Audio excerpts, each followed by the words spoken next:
What's going on, guys? You already know who it is. Patriots Global back here with another video, and in this one, we are going to be doing our winners and losers series for Week 6, New England Patriots' third loss in a row, this time to the Las Vegas Raiders.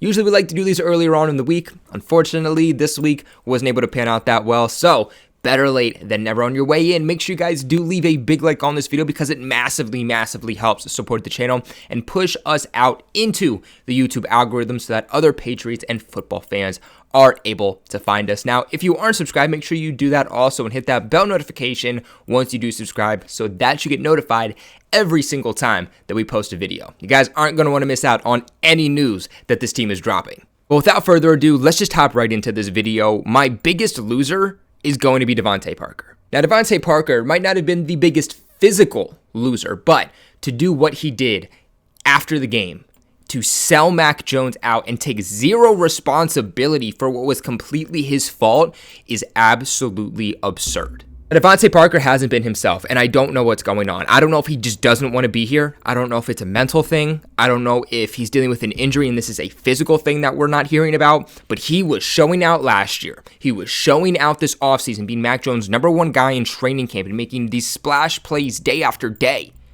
And we have seen zero of that so far this season.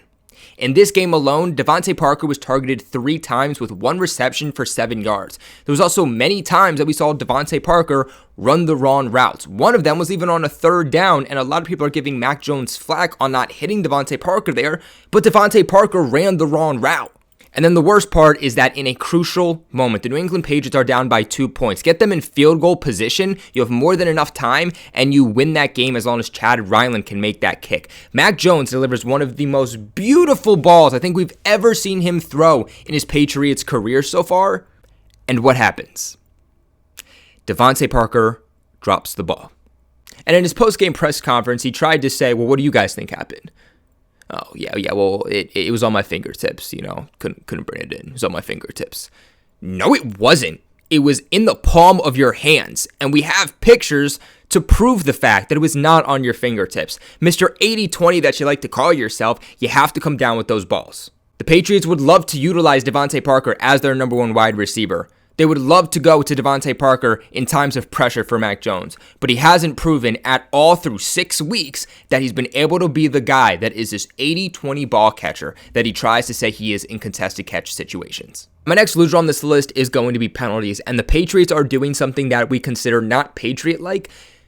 At this point, we need to throw that out of the window because this isn't Patriots-like is BS because we've been doing these exact same things year after year since Tom Brady left. It's not the Patriot way anymore. It's not uncharacteristic of the Patriots to do these things when you're doing them for 3-4 years and it's not getting better. In this game alone, the Patriots had a total of 11 penalties, 10 of which were accepted. Those 10 penalties went for a negative of 79 total yards for this team. The majority of these also coming from the Patriots offense. 2 of these penalties came on the Patriots' first drive offensively. This team, in order to succeed, needs to start off fast. They need to get on the scoreboard first, or they need to be able to match drive for drive with opposing offenses. And when the offense, especially the offensive line, is putting this offense in a position that they are not built to succeed in, just at the end of the day, this team is not playing fundamental football, and that's not a Patriots thing. That is a thing that every single team in the National Football League builds themselves around,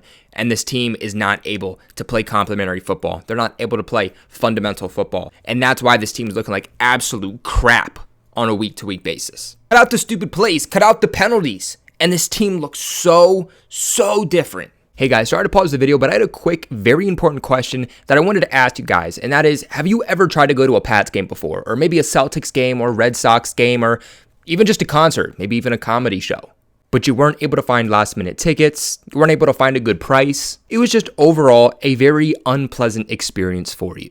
Well, I've had that happen to me several times, and let me tell you firsthand, it definitely takes the excitement out of going to a football game, or going to a sporting event, or going to a comedy show, a night in which should be a fun, magical getaway for you.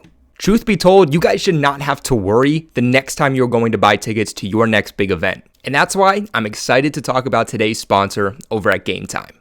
Game Time is the fastest and easiest way to buy tickets for all of your sports events, music events, comedy events, or even theater events near you. With killer last-minute deals, all-in prices, views from your seats, and their best price guaranteed, Game Time takes the guesswork out of you having to buy those tickets. Now, I've used other ticket buying services in the past, and let me tell you, the best one is hands down Game Time. Not only do they have what I believe is the cleanest layout on their app, but it also shows me exactly what my view will be from my seat. You never have to worry about, is this going to be too close to the stage? Is this going to be too far from the stage? Am I going to have a good view? They let you know exactly when you're looking at tickets for yourself what to expect. Me personally, what I look for the most is a good price when I'm trying to find tickets for an upcoming event. And with Game Time, they will actually list and show you what the best deal is at that current time for that specific event. With Game Time, you are guaranteed to get the lowest price every single time you use their app and make a purchase. They also have free cancellation at any time, and they even have job loss protection. Game Time is the only app that gives you complete peace of mind from start to finish, and you're not wasting any time. You know the event you want, it takes 2 taps max to get your tickets, pick your tickets, and purchase those tickets. What intrigued me most about Game Time, though, is how they are truly for the people rather than just trying to get as much money from you as humanly possible. I mean, they are literally obsessed with finding ways for you guys to save money. Game Time has deals on tickets right up to the start of the event, and they even have deals an hour after your event starts. You guys can find exclusive flash and sponsored deals on tickets for football, basketball, baseball, concerts, comedy, theater, and so much more. With zone deals, you guys pick the section and Game Time will pick the seats for you for an average of 18% savings. And the Game Time guarantee means that you guys will get the best price. And if you guys find tickets in that same section and row for less money, Game Time will actually credit you 110% of that difference. Seriously, guys, take the guesswork out of buying tickets. It's supposed to be a fun night. It shouldn't be a stressful one. So if you guys want to make it stress-free, check out Game Time. All you guys got to do is download the Game Time app, create an account, and use my code Patriots Global for $20 off your first purchase. Terms do apply. Again, create an account, redeem that code Patriots Global, PATSGLOBAL, for $20 off. Guys, download Game Time today for low prices and last-minute tickets guaranteed. Now let's hop into something a little bit more light and talk about my first winner on this list, and that's going to be Kendrick frickin' Bourne, baby. And let me tell you, ever since the Patriots signed him in 2021, this is a player that I was so ecstatic about, and I've been saying ever since they signed him that he needs to be utilized a lot more than the Patriots are utilizing him, and especially while you don't have a wide receiver one and you have question marks with really your entire receiver core outside of Demario Douglas and Kendrick Bourne, you need to be putting Kendrick Bourne as your number one receiver and putting him into positions to succeed. Not only is he your most talented receiver, not only does he have a rapport with your quarterback being his number one go-to target, but he's also your best yak yard receiver. Get him into space and he's going to move the chains for you. Bourne finished the day with 10 catches for 89 yards, which led the Patriots in receptions and led the Patriots in receiving yards. And really, outside of Kendrick Bourne, this game is not as close as it was. Now, my next winner on this list is going to be the defense. I thought the Patriots defense played a great game. I mean, from J.C. Jackson, who was pretty much locked down against Devonte Adams this entire game, or even over to somebody like Christian Barmore, who probably had his best game as a Patriot, not only as a pass rusher, but as the Patriots' best interior defensive lineman. He stepped up big time, posting the best game we've seen from him from a run-stopping ability. He had a total of 5 run stops, but also held the Raiders' rushing attack and Josh Jacobs to just 2.5 yards per carry. I thought that this was an excellent game for Christian Barmore. He showed up on key moments, whether that was stopping the run or whether that was rushing the passer.